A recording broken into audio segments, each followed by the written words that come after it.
كابتن حسام والجمهور. بقول الحمد لله مبروك لجماهير الصعيد والنادي المصري مبروك لمجلس الاداره وبشكر لعيبتي جدا وبشكر الجهاز الفني على 48 ساعه زي ما قلت في المؤتمر الصحفي اشتغلنا بس اشتغلت بقالي فتره طويله عايز اجمع كل حاجه اي فكر موجود عندي عايز اللعيبه كانت في استجابه في نفس الوقت كنت بتنقل الفكر والفكر بطريقه معينه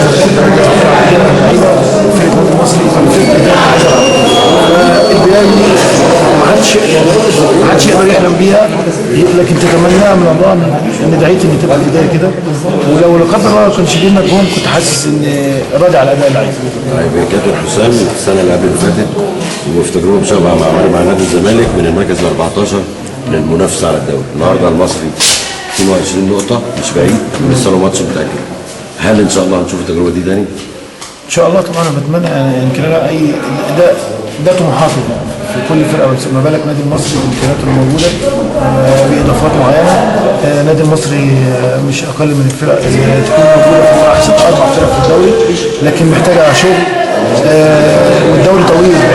اتمنى ان شاء الله يبقى فيه فوز على طول رغم ان الكوره ما فيهاش فوز على طول لكن اتمنى ان احنا نوصل لاقصى طموح يليق بطموحات جماهير المصري ومجلس الاداره. هنسعى. انا ما بحبش اوعد حاجه، انا بحب اشتغل وربنا هو اللي يدينا الرزق بتاعه.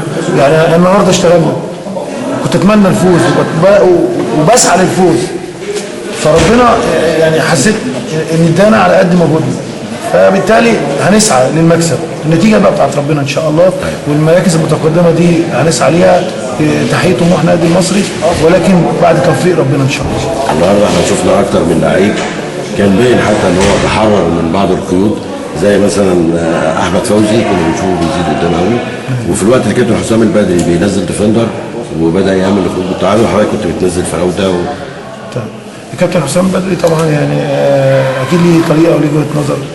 فوزي واحمد فوزي من عندي والمجموعه اللي موجوده بقى لها فتره يمكن بتلعب بسيستم ثاني وبطريقه ثانيه وفي منهم ما كانش بيلعب بصفه اساسيه فانا تعاملي معاهم قبل كده عارف امكانياتهم بالذات احمد فوزي والمجموعه اللي موجوده فانا قعدت معاهم واتكلمت معاهم وشفت لهم طريقه خلال 48 ساعه اللي انت شفتهم اللي اشتغلنا فيهم ان انا انقل احاول اغير المفاهيم اغير تغيير تعليق الثقه لامكانيات كل لعيب ده ربنا وفقنا فيها وفي نفس الوقت انا كنت متوقع وعارف فريق اني بيلعب 4-4-2 صريحه والنهارده زود الديفندرات حتى التغييرات كلها كانت يمكن لو في 7 ديفندرات في انبي لعبوا النهارده سواء البدايه او التغييرات يعني بدون ذكر اسامي الاربعه اللي بداوا والتغييرين اللي كانوا كلهم ديفندرات فكل مدرب ليه وجهه نظر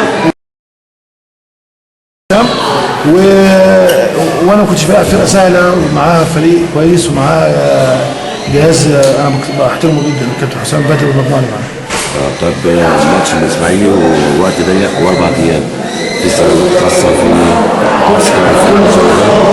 هنمشي بنفس النظام بتاعنا التمرين هنشتغل بكره في راحه لان انا بحس ان اللعيبه بقى لها فتره ما راحتش محتاجين ان هم يقعدوا مع اهلهم شويه ويبعدوا عن في شويه ضغط عصب عليهم بعد النتائج اللي فاتت والمباراه كانت تغيير جهاز كل الكلام ده برضه كان محتاج رغم ان مساء الوقت ضيق بس اديتهم يوم راحه يحاولوا يبقى فيه يعيدوا الحاله الذهنيه والبدنيه تنشيط ليهم ونبدا ان شاء الله بعد بكره وهنشتغل نفس شغلنا وهندرس الفرقه وانا دارس الفرقه كلها زي ما قلت. فرقه الاسماعيلي ان شاء الله ليها شغل معين ويبقى في ليه شغل ثاني وطريقه ثانيه وان شاء الله نلعب بيها في مع الاسماعيلي ان شاء الله ان فرقه الاسماعيلي من الفرق المنافسه في الدوري المصري يعني. طيب حضرتك احنا يوم 10 فبراير الجاي هيتقفل باب القيد لانتقالات الشتويه.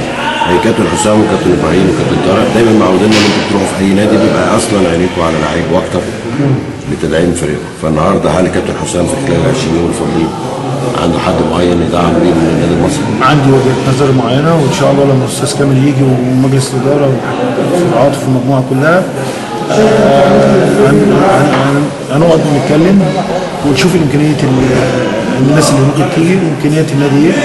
طبعا الاستاذ كامل والمجلس تهيألي يعني حتى هم كانوا حاسين بالحته دي وكلموني فيها قبل ما يجي، وانا وان شاء الله نوصل للحاجه اللي هي ممكن النواقص اللي موجوده، ونشوف امكانيات النادي وتسمع ولا ان شاء الله. ان شاء الله.